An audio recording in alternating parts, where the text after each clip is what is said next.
দুনিয়াতে আমি আল্লাহ তোমাদেরকে পাঠালাম একমাত্র উদ্দেশ্য হলো বান্দারা তোমরা আমার ইবাদত করবে, অন্য কারো ইবাদত করবে, এজন্য আমি আল্লাহ তোমাদেরকে পাঠায় নাই। বান্দারে দুনিয়ার মধ্যে আমি রব আল্লাহ,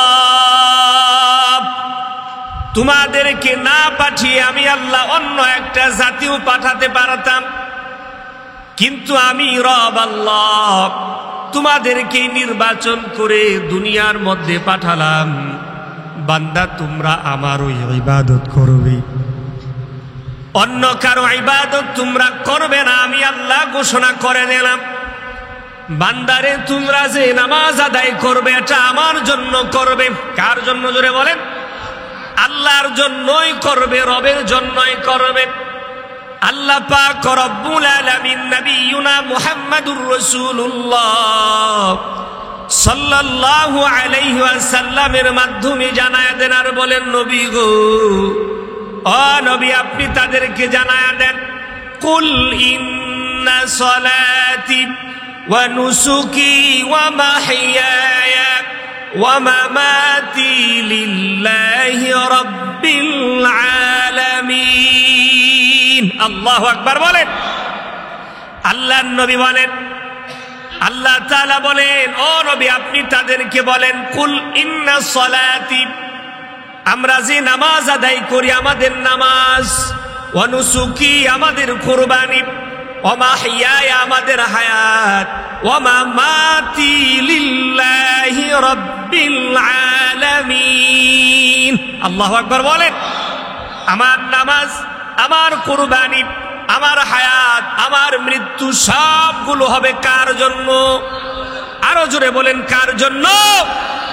আল্লাহর জন্য হবে। কারণ হলো আমি রব আল্লাহ। আল্লাহ তোমাদেরকে দুনিয়ার মধ্যে পাঠালাম। বান্দারে আমার ইবাদত ছাড়া অন্য কারো ইবাদত কিন্তু করা যাবে না। আল্লাহর নবী বলেন, সবচাইতে দুনিয়ার মধ্যে দামি ইবাদতের নাম হলো নামাজ।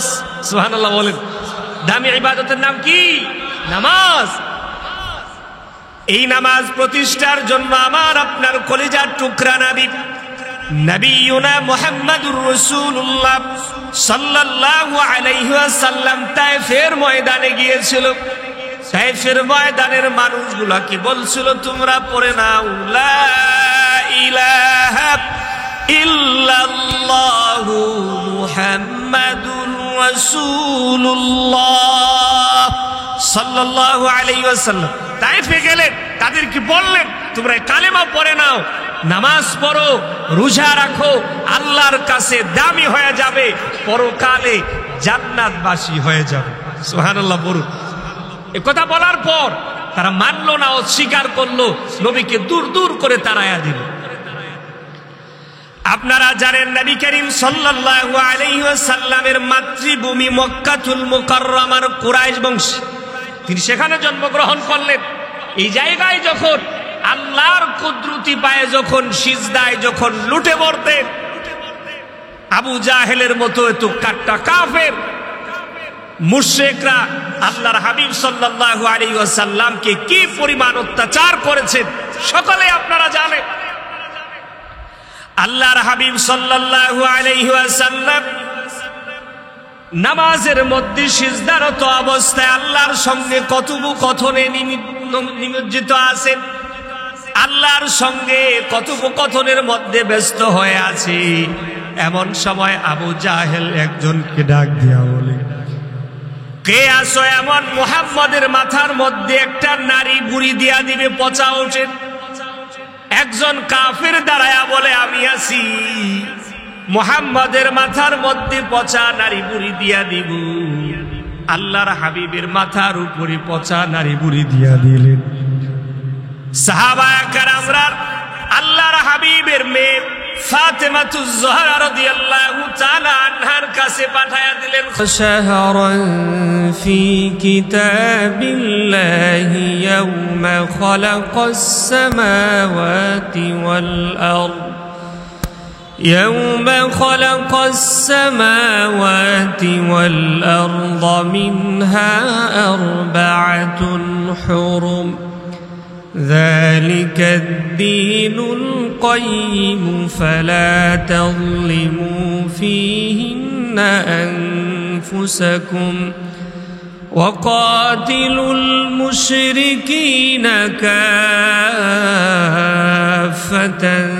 كما يقاتلونكم كافة واعلموا أن الله مع المتقين صدق الله العظيم إن الله وملائكته يصلون على النبي يا أيها الذين آمنوا صلوا عليه وسلموا تسليما اللهم صل على محمد وعلى آل محمد كما صليت على إبراهيم وعلى آل إبراهيم إنك حميد بلغ العلا بكماله كشف الدجى بجماله حسنت جميع خصاله صلوا عليه وآله لا إله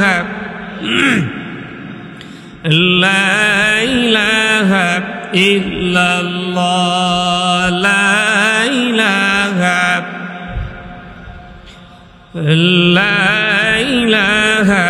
إلا الله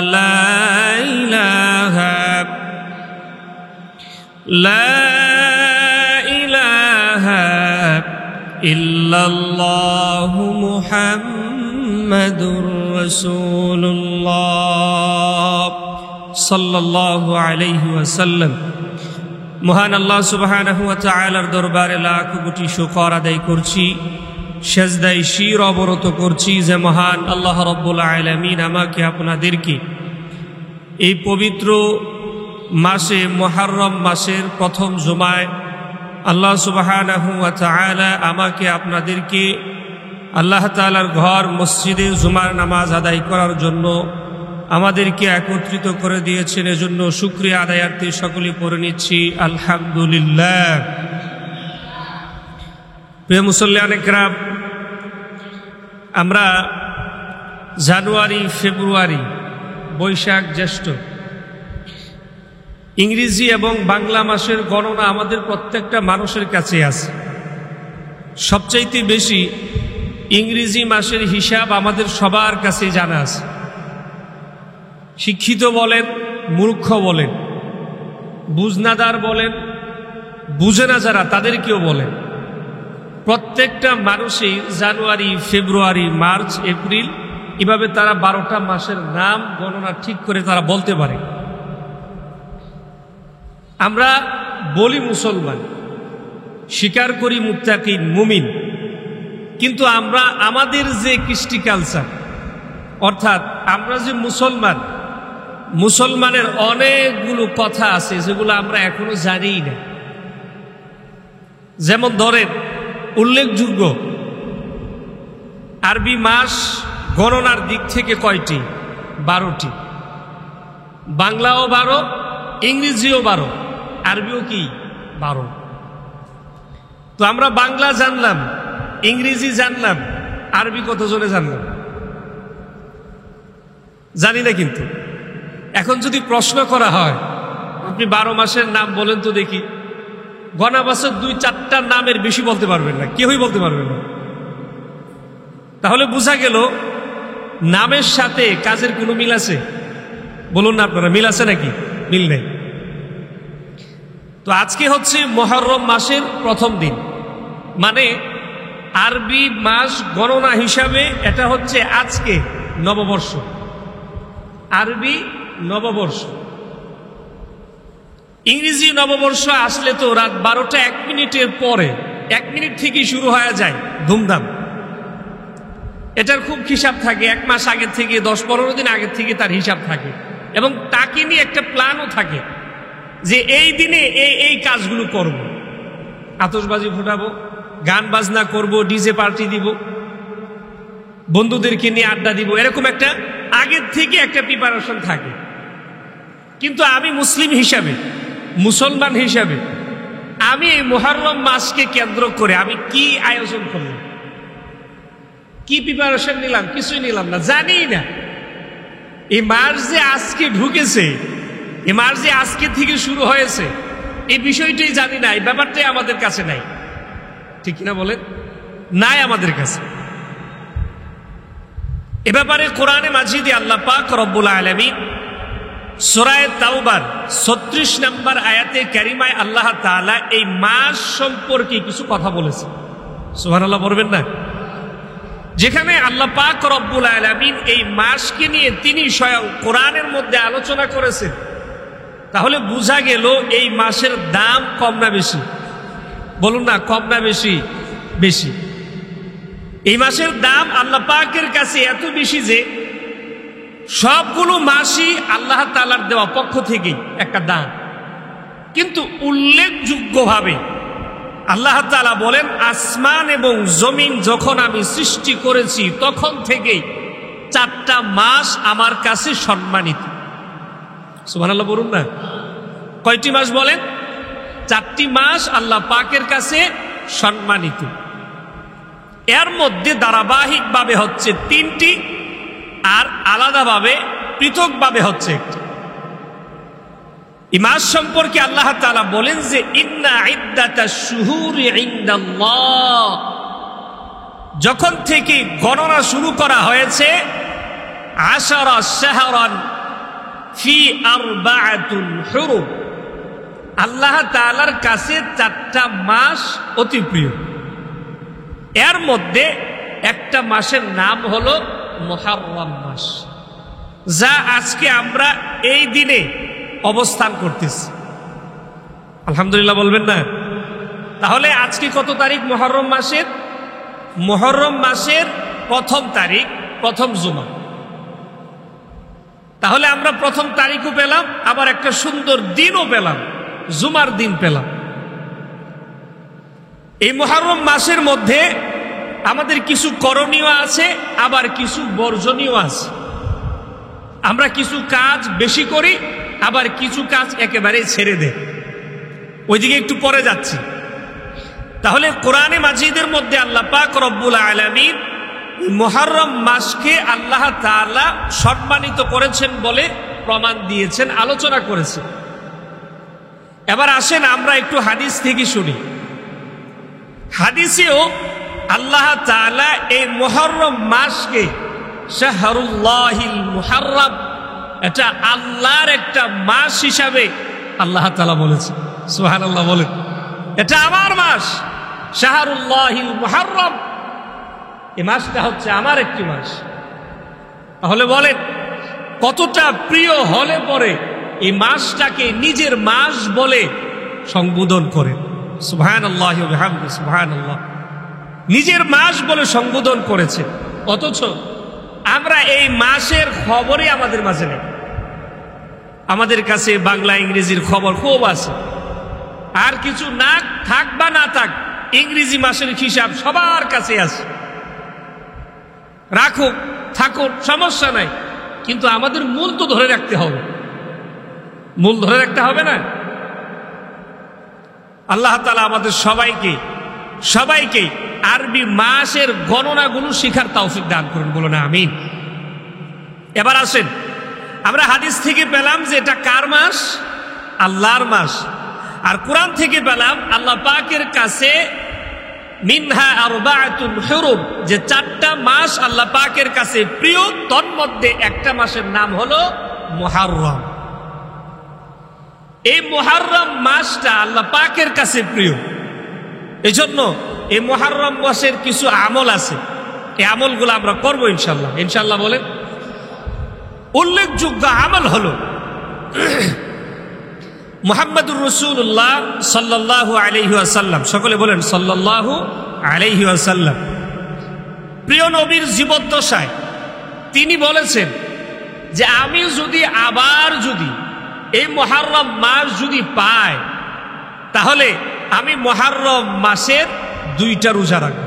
কয়টা রোজা বলেন? 2টা রোজা রাখব। এই মুহররম মাসের 10 তারিখে এবং 9, 10 অথবা 10, 11 এই 2টি রোজা রাখা সুন্নাত। 2টি রোজা রাখা কি বলেন? সুন্নাত।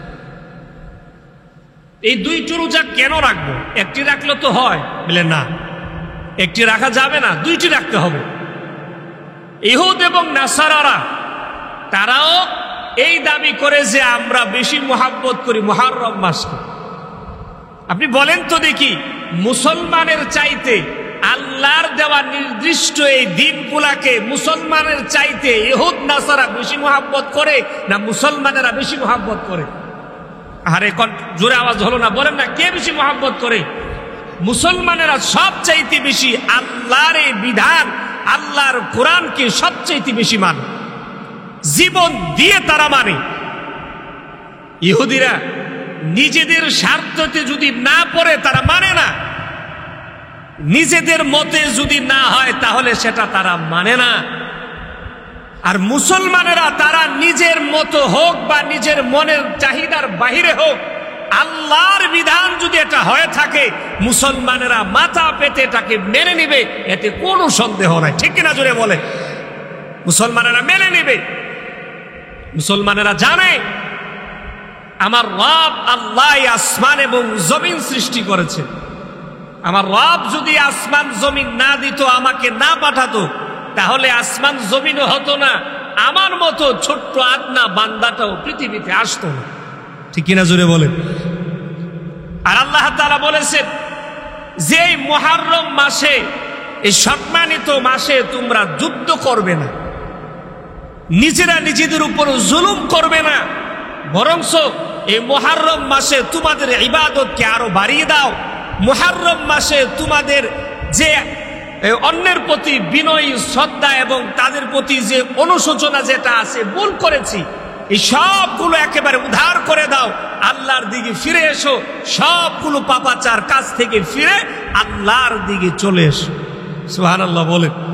কারণ আল্লাহ বলছেন এটা মুহররম মাস মানে পবিত্র একটা মাস, সম্মানিত এক মাস, আল্লাহর মাস বলে এটাকে আল্লাহ তাআলা সম্বোধন করেছে। এজন্য এই মাসে বেশি বেশি ইস্তেগফার করেন, তাওবা করেন আর রোজা রাখেন। নবীজি বলছেন রমজান মাসের পরে দিনগুলো যাচাই বাছাই করে, দিনগুলো হিসাব করে করে আমি রোজাগুলো রাখি। সুবহানাল্লাহ বলেন। রমজান মাসের পরে সবচাইতে সম্মানিত মাস কোনটি? মুহররম মাস। এজন্য মুহররম মাসের 10 তারিখ অথবা 11 তারিখ, 9 তারিখ, 10 তারিখ, যদি না পারি তাহলে 10 অথবা 11 আমরা রোজা রাখবো তো ইনশাআল্লাহ? বলেন না, রাখবো তো ইনশাআল্লাহ? এটা আবার কিন্তু রোজা রাখা ফরজ না। আবার এমনটা কিন্তু মনে করবেন না যে এই রোজা রাখা ফরজ, রাখতেই হবে না। যদি আপনি রাখেন তাহলে আপনি ইহুদ নাসারাদের মতো যেন না হয়, তাদের সাথে যেন মিলে না যায়। তারা রাখে একটি রোজা। কয়টি রোজা রাখে বলেন? একটি রোজা রাখে। তো তারা বেশি হকদার না আমরা বেশি হকদার? আমরা বেশি হকদার। আমরা যদি হকদার হয়ে থাকি তাহলে আমরা তাদের মতো এক রোজা রাখবো না 2টি রোজা রাখবো? 2টি রোজা রাখবো। আল্লাহ সুবহানাহু ওয়া তাআলা আমাদের সবাইকে মুহররম মাসের 2টি রোজা রাখার তৌফিক দান করুন। সকলে বলুন আমিন। তাহলে রোজা কোন কোন তারিখে বলেন তো দেখি? 9, 10 অথবা 10, 11। 9, 10 অথবা 10, 11 এই 2টি রোজা আমরা সবাই রাখার চেষ্টা করব। আল্লাহ সুবহানাহু ওয়া তাআলা আমাদের সবাইকে তৌফিক দান করুন। আবারও বলুন আমিন।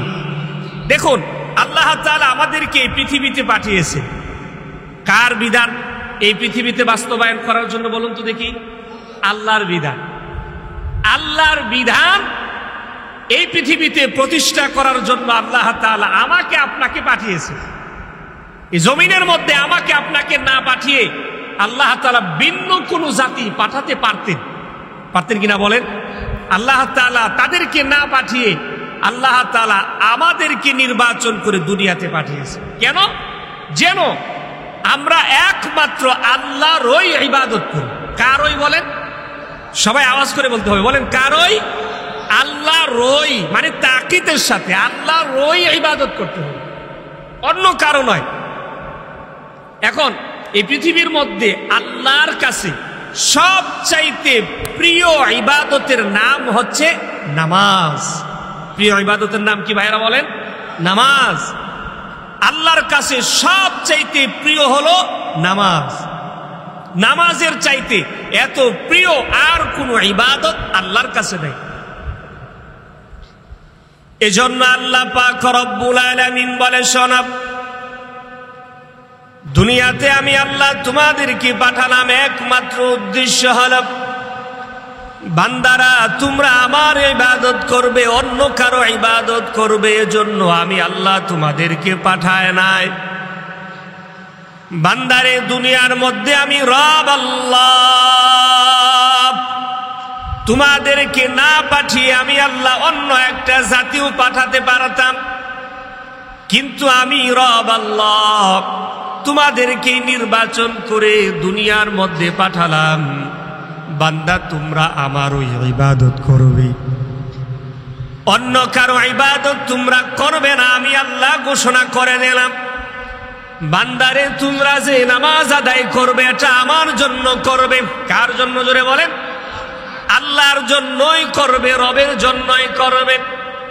আল্লাহ পাক রব্বুল আলামিন নবিয়ুনা মুহাম্মাদুর রাসূলুল্লাহ সাল্লাল্লাহু আলাইহি ওয়াসাল্লামের মাধ্যমে জানায়া দেন আর বলেন, নবী গো, ও নবী, আপনি তাদেরকে জানায়া দেন, কুল ইন্না সালাতি ওয়া নুসুকি ওয়া মাহইয়ায়া ওয়া মামাতি লিল্লাহি রাব্বিল আলামিন। আল্লাহু আকবার বলেন।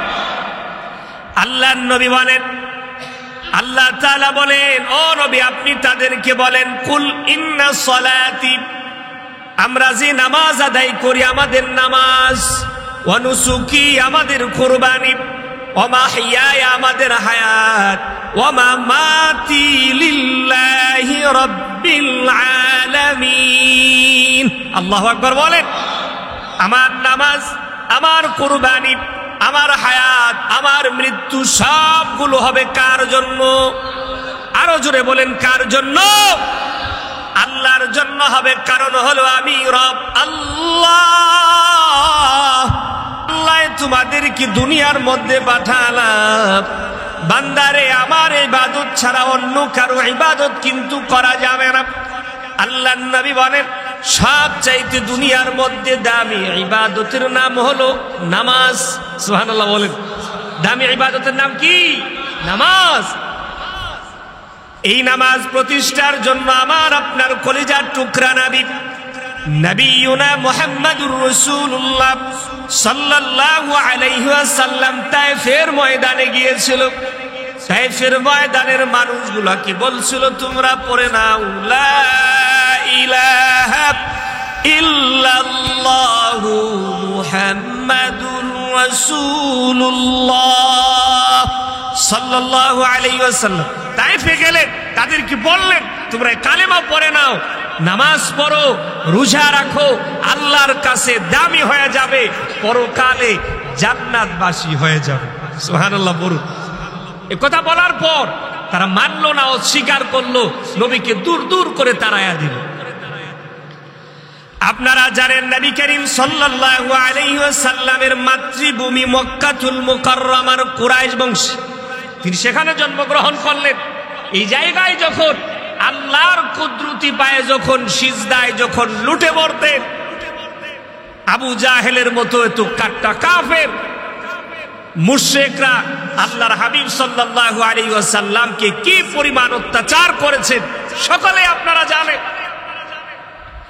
আল্লাহর হাবিব সাল্লাল্লাহু আলাইহি ওয়াসাল্লাম নামাজের মধ্যে সিজদারত অবস্থায় আল্লাহর সঙ্গে কথোপকথনে নিমজ্জিত আছেন। আল্লাহর সঙ্গে কথোপকথনের মধ্যে ব্যস্ত হয়ে আছি। এমন সময় আবু জাহেল একজনকে ডাক দিয়া বলে, কে আসো? এমন মুহাম্মদের মাথার মধ্যে একটা নারী বুড়ি দিয়া দিবে, পচা ওঠে। একজন কাফির দাঁড়ায়া বলে, আমি আছি, মুহাম্মদের মাথার মধ্যে পচা নারী বুড়ি দিয়া দিব। আল্লাহর হাবিবের মাথার উপরে পচা নারী বুড়ি দিয়া দিলেন। সাহাবায়ে কেরামরা আল্লাহর হাবিবের মেয়ে ফাতেমাতুজ জোহরা রাদিয়াল্লাহু তাআলা আনহার কাছে পাঠায়া দিলেন খবর, আর বললেন, ফাতেমা গো, তোমার বাবা আমাদের নবী মুহাম্মদুর রাসূলুল্লাহ সাল্লাল্লাহু আলাইহি ওয়াসাল্লামের সিজদারত অবস্থায় পিঠের মধ্যে নারী বুড়ি দিয়া দিয়েছে। ফাতেমা দৌড়ায়া গিয়া আব্বা জানের কাছে গিয়া হাজির হয়ে গেছে, আর বলে, কে গো, কে তোমরা এই কাজ করলাম? আমার বাবার উপরে এত বড় একটা কাজ তোমরা করতে পারলা? জানো না আমার বাবা দুনিয়ার কোন মানুষে ঠগায় না, আমার বাবা দুনিয়ার কোন মানুষে কষ্ট দেয় না, কেন তোমরা আমার বাবার উপরে এত বড় অত্যাচার করলে? আমার নবী বলে, ফাতেমারে তাদেরকে আর দোষারোপ করো না, আমি নবী কষ্ট পাই নাই, মাফ করে দিয়েছি। সুবহানাল্লাহ। আমার আপনার কলিজার টুকরা নবী মাফ করে দিয়েছি, কোনো কষ্ট নেয় নাই। কারণ হলো আল্লাহর নবী বলেন, তারা তো জানে না, তারা আমারে চিনেও না, বুঝেও না, আমি নবী জানি, আমি নবী বুঝি। আল্লাহর কাছে দোয়া করে যায় আর বলে, আল্লাহ, আর আপনি তাদেরকে মাফ করে দেন, কালিমা নসিব করে দেন। আল্লাহ বলেন, নবী গো, আপনি বললে আমি সব দোয়া কবুল করি, কিন্তু এই দোয়াগুলো কবুল যারে মনে চাই তারে আমি আল্লাহ কবুল করি না। কারণ হলো হিদায়াত এত বড় দামি এক জিনিস, হিদায়াত তো আমি আল্লাহ আমার কাছেই রেখে দিলাম, আমি হিদায়াতের জিম্মাদারি নবীর কাছেও দেয় না। আমি আল্লাহ হিদায়াত কারে দিব, কোন সময় দিব কেউ জানে না, একমাত্র আমি রব আল্লাহ, আমি আল্লাহ জানি কি হিদায়াত প্রাপ্ত হবে আর কি হিদায়াত প্রাপ্ত হবে না। নবী গো, আপনি দোয়া করেছেন, নবী আমি শুনেছি, কিন্তু হিদায়াত যে তার কপালে নাই, কিভাবে আমি আপনারে বুঝাই? হিদায়াত নাই তার কপালে। আবু জাহেল নবীরে দেখলো, আবু জাহেল নবীরে ছুঁইল, আবু জাহেল নবী যেই রাস্তাটা যায় সেই রাস্তাটাও গেল, সব দেখলো, কিন্তু ঈমান আনার জন্য একেবারে চুল পরিমাণ চেষ্টাও আবু জাহেল করে নাই। বলেন, আল্লাহর দিকে না আসলে আল্লাহ কাউকে দিবে? না, দিবে না, দেয় না আল্লাহ। আপনি আল্লাহর দিকে আসলে আল্লাহ দিবে, না আসলে দিবে না। কথাটা মনে হয় কঠিন মনে হচ্ছে না? না না না, আল্লাহর দিকে আপনাকে আসতে হবে। যদি আপনি এক হাত আসেন, আল্লাহ আপনার জন্য 3 হাত আসবে। আপনি যদি 4 আঙ্গুল আসেন, আল্লাহ 1 ডাব আসবে। আপনি 1 ডাব আসলে আল্লাহ আপনার জন্য 1 হাত আসবে। সুবহানাল্লাহ বলবেন না? আপনারা প্রত্যেকে ইতিহাস জানেন, আবু তালেব নবীর চাচা ছিল। আবু তালেব কি ছিল বলেন? নবীর চাচা ছিল। আচ্ছা বলেন তো দেখি, নবীর চাচা হওয়া এটা কি চারটিখানি কথা নাকি? এটা কপালের ব্যাপার না? নবীর চাচা হয়েছে, নবীকে মহাব্বত করেছে, কিন্তু ঈমান নামক যে মহামূল্যবান যে দৌলত, এই দৌলতের দিকে আগায় আসে নাই, এই জন্য আল্লাহ তার দেও নাই। কথা কি বুঝতে পারছেন? আবু জাহেল দুঃসম্পর্কে চাচা লাগে, নবীর মারার জন্য এমন একটা সময় ছিল না যে সে ফাঁদ পাতে নাই নবীর মারার জন্য। তো হেদায়েত কি আল্লাহ তারে দিবে? কথা বলেন না, হেদায়েত আল্লাহ তারে দিবে? অথচ এর জন্য নবী দোয়া করছেন আল্লাহ যেন তারে হেদায়েত দেয়। সুবহানাল্লাহ বলবেন না? পচা নারী পুড়ি দিয়া দিছে, এরপরেও আল্লাহর নবী বলে, আল্লাহ আপনি তাদেরকে মাফ করে দেন। আপনারা জানেন, তায়েফের দুপাশের পাহাড়ের জবান আল্লাহ খুলে দিয়েছিল। তায়েফের দুপাশের পাহাড় বলছিল, ইয়া রাসূলুল্লাহ, একবার মাত্র আমাকে অনুমতি দেন, আমি দেখবেন আমি পাহাড়ের নিচে তাদেরকে ফেলে একেবারে নিষ্পেষিত করে দিব, তাদের অস্তিত্ব থাকবে না, তাদেরকে শেষ করে দিব। আল্লাহ রসুল বলছিলেন, না না না, তাদেরকে মেরো না, তারা বুঝে না, তারা জানে না, তারা চিনে না। এমন এক সময় আসবে এই তায়েফের ময়দান থেকে আমার কাছে আমার কালিমার উপরে লা ইলাহা ইল্লাল্লাহর প্রতি ঈমান এনে আমি নবী মুহাম্মদুর রাসূলুল্লাহর উপরে তারা গিয়ে দেখবে ঈমান এনে মুসলমান হয়ে দল বেঁধে আমার কাছে যাবে। সুবহানাল্লাহ ওয়া বিহামদিহি। বাস্তবে দেখা গেল নবীজির জীবদ্দশায় তায়েফের ময়দানের মানুষগুলো এক ঝাঁক গিয়ে নবীর কাছে বলল, নবী লজ্জিত, আরে লজ্জা দিবেন না, আমরা এমনিতে লজ্জিত, যে কাজ করেছে ওই কাজের উপরে আমরা শর্মিন্দা। আমরা আপনার কাছে আপনার রব লা ইলাহা ইল্লাল্লাহ যে আপনি দাওয়াত দিয়েছিলেন এক রবের, আমরা এক রবের উপরে ঈমান এনে আপনাকে শেষ নবী মেনে আমরা কালিমা পড়তে এসেছি। সুবহানাল্লাহ ওয়া বিহামদিহি। ওই সময় যদি রাগ করে কথা বলতেন তারা ধ্বংস হয়ে যাক। বলেন তো দেখি, এই দৃশ্য নবীজি দেখতে পারত? দেখতে পারত। মাফ, ক্ষমা, এটা বড় একটা গুণ। আল্লাহর নবী সাল্লাল্লাহু আলাইহি ওয়াসাল্লাম বলেন, আমার এই 63 বছরের হায়াতের জিন্দেগির মধ্যে নবুয়ত প্রাপ্ত হওয়ার পর যেই সময়টুকু আমি রব আমাকে আল্লাহ পাক রব্বুল আলামিন দান করেছিল, নবুয়ত প্রাপ্ত হওয়ার পর এই যে দিনগুলো আমাকে আল্লাহ তাআলা নবুয়তের দায়িত্ব দিয়েছিলেন, এই দায়িত্বের মধ্যে সবচাইতে বেশি আমি আক্রমণ হয়েছি নামাজের দাওয়াত দিতে গিয়ে।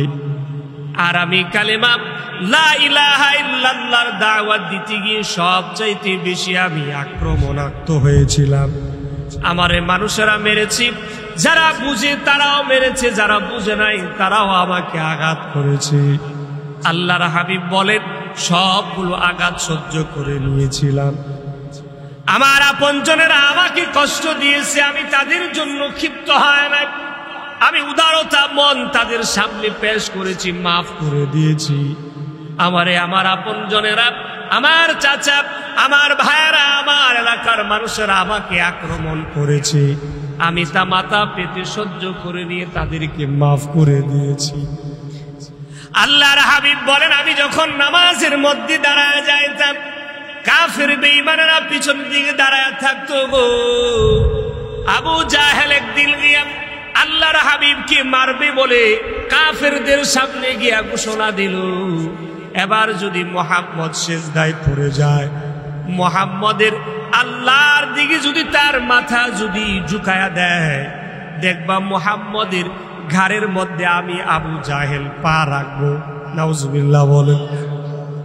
আল্লাহ পাক রব্বুল আলামিন বলে, কত বড় সাহস হলে বলে আমার নবীর ঘাড়ের মধ্যে তুই পা রাখবি, এই নিয়মটুকু করেছো। আবু জাহেল, তোমারে আমি আবার একটা ঠেলা না দিয়া ছাড়বো না। সুবহানাল্লাহ বলেন। তার সাথে থাকা সমস্ত ব্যক্তিদেরকে বললাম, মুহাম্মদ যদি সিজদায় যায় তাহলে মুহাম্মদের ঘাড়ের মধ্যে আমার পা যাবে, তোমরা দেখে নিও। মুহাম্মাদুর রাসূলুল্লাহ সাল্লাল্লাহু আলাইহি ওয়াসাল্লাম সিজদায় যে মাত্র নাকি গেল, সাথীরা বলে, আবু জাহেল এবার আপনি যান না কেন? মুহাম্মদ তো সিজদায় গিয়েছি। আবু জাহেল বলে, আমি তো যাবার জন্য আপ্রাণ চেষ্টাই করতেছি। তার সাথীরা তাকায় দেখে আবু জাহেল এভাবে হাত দ্বারা ফিরাইতেছে। আল্লাহু আকবার বলেন। কি জানে হাত দ্বারা এভাবে ফিরাচ্ছে। সাথীরা ডাক দিয়া বলে, আবু জাহেল তুমি যাও না কেন? মুহাম্মদের কাছে কোনো অস্ত্র নাই, মুহাম্মদের কোনো সাহাবীও তার সাথে নাই। ও আবু জাহেল, তুমি আবার মুহাম্মদের পা রাখবা বলছো, যাও এবার মুহাম্মদের উপরে তুমি পা রাখো। আবু জাহেল দৌড় দিয়া পিছনে চলে আসলো। সাথীরা বলল, কি ব্যাপার? মুহাম্মদ রে না তুমি বিলে মারবে? আবু জাহেল বলে, তুমি তো দেখো না, তোমরা তো দেখো না, আমি আমার দু চোখে যা দেখেছি দুনিয়ার কোনো মানুষে দেখাতে পারবো না। বুঝাতেও পারবো না। শোনো আমি কি দেখলাম, যে মাত্র মুহাম্মদুর রাসূলুল্লাহ সাল্লাল্লাহু আলাইহি ওয়াসাল্লাম সিজদায় গেছে, আমি মুহাম্মদকে মারার জন্য সামনে যাব, এমন সময় আমি দেখি কিছু পাখি এভাবে আমার দিকে আসতেছে, মনে হয় যে এই মাত্র আমার ছিঁড়া ফেলবে। আল্লাহু আকবার বলেন। মনে হচ্ছিল আমাকে টেনে একেবারে ছিঁড়ে ফেলবে, আমাকে এমন ভাবে তারা আক্রমণ করার জন্য আসছিল। আমি যে দুহাত তারা এভাবে ফিরাচ্ছিলাম, এটা দুনিয়ার কোন জিনিস নাই, দুনিয়ার কোন আক্রমণ না। আমি ওই সময় বুঝে গিয়েছি মুহাম্মদকে মারার জন্য যাওয়া যাবে না, সুতরাং নিজের জীবন বাঁচানোর জন্য পিছন দিকে ফিরে এসেছি। আল্লাহু আকবার বলেন। আল্লাহর হাবিব এভাবে কষ্ট করে নামাজ প্রতিষ্ঠা করেছি। আল্লাহর হাবিব বলেন, যে সময় আমি অসুস্থ হয়ে গেলাম, আর জামাতে নামাজ আমি আদায় করতে পারি না, একেবারে বিছানায় শুয়ে গেলাম, একেবারে বিছানায় শুয়ে গেলাম। যে নামাজের জন্য এত কষ্ট আমি করেছি, ওই নামাজ আমি দাঁড়ায় আর পড়তে পারি না। আম্মা জান আয়েশা রাদিয়াল্লাহু তাআলা আনহাকে ডাক দিয়া বলেন, আয়েশা রে, একটুখানি মাথাটা উঁচু করে দে না, আমি সাহাবায়ে কেরামদের দৃশ্যখানা দেখি। সাহাবায়ে কেরামরা তো অপেক্ষা করতেছে নবী আসবে গো, নবীর পিছনে দাঁড়ায় নামাজ আদায় করব। আল্লাহ পাক রব্বুল আলামিন কুরআন নাজিল করেছে আমার আপনার কলিজার টুকরা নবীর উপরে। আমার নবী যখন দাঁড়ায় দাঁড়ায় আল্লাহর কুরআন তিলাওয়াত করত, সাহাবায়ে কেরামরা বলে, কলিজা কাইটা নিয়ে যাইতে পারো, কিন্তু আল্লাহর কুরআন থেকে আমাদেরকে ফিরাতে পারবে না। সুবহানাল্লাহ বলেন। এত মধুর লাগে, এত মজা লাগে কোরআন তিলাওয়াত। আমার নবীর জবান থেকে যখন কোরআন তিলাওয়াতের বাণীগুলো সাহাবায়ে কেরামের কানের মধ্যে ঢুকতো, সাহাবায়ে কেরামরা বলে, কোরআন তিলাওয়াতের এই শিনুষ্ট, এই আওয়াজটুকু শুনলে পরে কলিজা ঠান্ডা হয়ে যেত। সাহাবায়ে কেরামরা বলে, অপেক্ষা করতেছিলাম সরকারে দু আলম নবিয়ুনা মুহাম্মদুর রাসূলুল্লাহ সাল্লাল্লাহু আলাইহি ওয়াসাল্লামের ইমামতিতে আজকের নামাজটুকু আমরা পড়ে নিব। আম্মা জান আয়েশা কি বলে, মাথাটা উঠায়া দাও, নামাজের দৃশ্যখানা দেখি। সাহাবায়ে কেরামরা দীর্ঘক্ষণ অপেক্ষা করলো, নবীজি আসে না।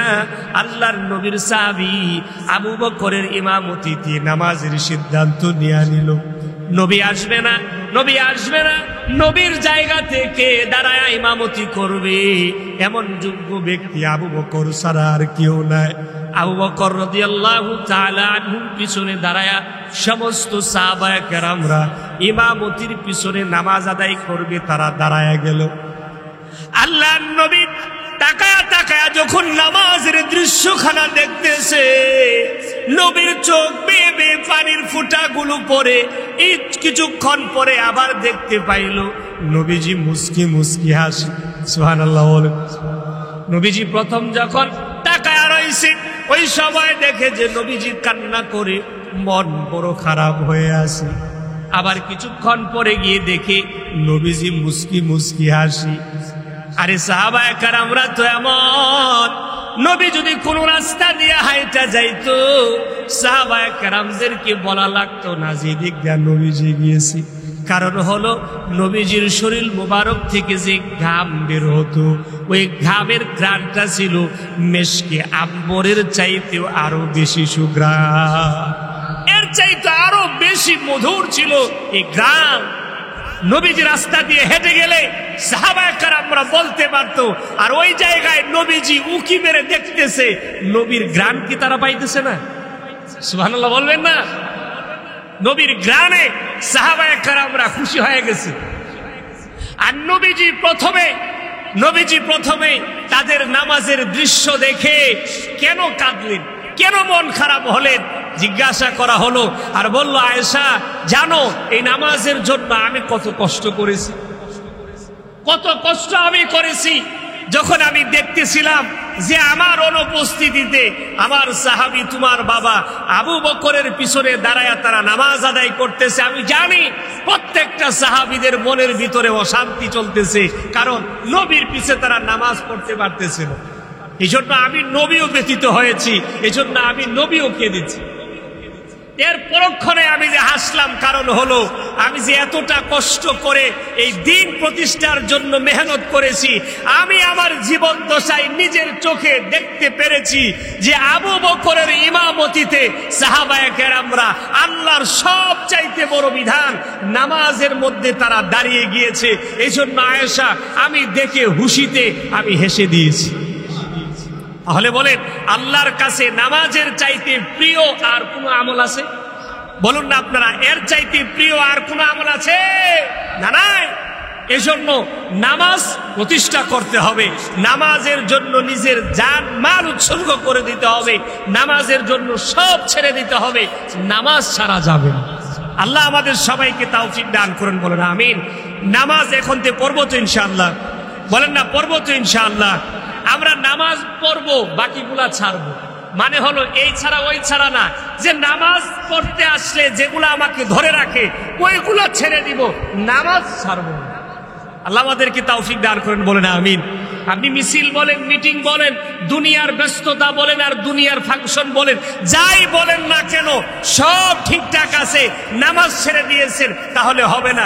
নামাজ ধরে রাখেন, দুনিয়ার সব ছেড়ে দেন, তাহলে আপনি আল্লাহর কাছে দাবি হয়ে যাবেন। এজন্য বলেন, নামাজ ধরবো, বাকিগুলো ছাড়বো। যেগুলো আমাকে নামাজ থেকে দূরে সরায়া দেয় ওইগুলা ছেড়ে দিব। সে যেই হোক না কেন, আপন হোক, পর হোক, হালাল হোক, হারাম হোক, যাই হোক, আমাকে যে নামাজ থেকে দূরে সরায়া দিবে সব ছেড়ে দিব। নামাজ আঁকড়ে ধরবো, বাকিগুলা একেবারেই ছেড়ে দিব। আল্লাহ আমাদের সবাইকে তৌফিক দান করেন, বলেন আমিন। আরেকটা ছোট্ট বিষয় হলো, এখন মুহররম মাস আসছে। এই মুহররম মাসে আমরা দেখবেন একটা কাজ করি। কি করি? শিয়াদের মতো এই বাংলাদেশের মধ্যে আছে, আমাদের এই দেশের মধ্যে আছে। কথাটা কি? যে আমরা বিলাপ করে কান্না করি, এই জায়গায় আমরা মাতব করি, করি কিনা বলেন? এই জায়গায় থাপড়ায় আর বলে হাই হাঁটছেন, হাই হচ্ছে। কথা বলে না, আছে কিনা বলেন? এই হাই হাঁটছেন আর হাই হচ্ছেন, এই যে হাঁটছেন ও হচ্ছেন, নাম কি? হাঁটছেন আর হচ্ছেন। কথা বলে না, নাম কি? হাসান আর হুসাইন রাদিয়াল্লাহু তাআলা আনহুমা। কত সুন্দর নাম, হাসান আর হুসাইন। তাহলে আপনি কি ভাবলেন যে আমি সব চাইতে বেশি বিলাপ করতেছি, আহারে হাসান আর হুসাইন, আহারে হাসান আর হুসাইন। এই দুইজনের জন্য আমি এত কষ্ট পেয়েছি যে তাদের নামটা আমি সুন্দর করে নিতেও পারি না। কথা কর, বলে আমি আপনারে খুব ভালোবাসি, খুব ভালোবাসি, খুব ভালোবাসি, কিন্তু আপনি কোনো কিছু চাইলেন আমি দিলাম না, তাহলে ভালোবাসা হইল? বলেন না, হইল নাকি? স্ত্রী সারাদিন তবজি জপতেছে, আমি স্বামীরে ভালোবাসি, ভালোবাসি, ভালোবাসি, ভালোবাসি। স্বামী সারাদিন বাহির থেকে কাজ করে আইসা ঘরের ভিতরে বললো, আমারে ঠান্ডা করে এক গ্লাস পানি দাও তো, পারতাম না। কন এ সারাদিন যে তবজি জপছে, এই ভালোবাসা প্রকাশ পাইছে? বলেন না, প্রকাশ পেয়েছে? বলে আমি হাসানকে ভালোবাসি, হুসাইনকে ভালোবাসি, নবীজিকে ভালোবাসি, নবীজির আহালদেরকে আমি ভালোবাসি, ভালোবাসি, ভালোবাসি, ভালোবাসি। এভাবে আমি বললাম ভালোবাসি, ভালোবাসি, জীবন দিয়া দিব, ভালোবাসি, কিন্তু নামাজ পড়ি না, নামাজ পড়ি না। ভালোবাসা হইল? বলেন না, ভালোবাসা হয়েছে না হয় নাই?